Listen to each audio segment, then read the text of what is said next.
ساکن 28 ساله پایتخت به آن گمان برمی‌شود که سال 2018 با روی فریب از یک ساکن 37 ساله نویه رودکی 15780 دلار گرفته است.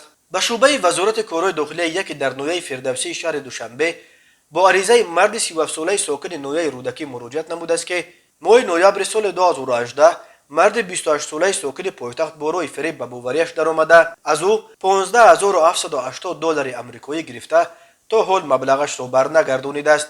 از روی این حادثه تفتیشات ادامه دارد. به شعبه وزارت کارهای داخلی در نویه بلخی با عریضه مرد 36 ساله ساکن امین نویه مراجعت نموده است که ماه دکامبر سال 2021 شخصان نامعلوم با راه پنهانی به کارخانه‌اش درآمده از آنجا یک مقدار قسم‌های احتیاطی تراکتور و دیگر اسباب‌های آهنی را دزدیده از جای حادثه غیب زده است.